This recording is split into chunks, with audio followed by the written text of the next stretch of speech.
pamoja. Msiwe na wasiwasi, huyu ndugu yetu Mheshimiwa Didmas tumemzoea. Wakati ambapo tumemzoea hii vipindi tumezoea. Mimi nimekuwa kwa siasa miaka mingi, ati wakati Sifuna anasimama kuongea, yeye anatoka anaenda kupangisha watu line wa kule 200. Hii ndio siasa tunataka tuwache nyuma katika taifa hili letu la Kenya. Wakati ambapo nisiseme, wakati ambapo kura muhimu zinakuja mbele ya bunge ya kuwekelea ushuru kwa wananchi, anawaumiza nyinyi.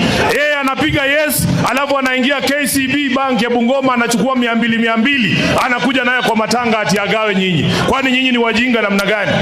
Tunataka tuwaambie hiyo siasa imepitwa na wakati. Saa hii tunataka tuweke maslahi ya wananchi wetu mbele. Hiyo 200 Didmas we gawa tu, mimi nakuja kuletea hao watu wa Bungoma maendeleo ya kweli na uongozi wa kweli. Hatutatishwa na mtu bana. Hatutatishwa na mtu.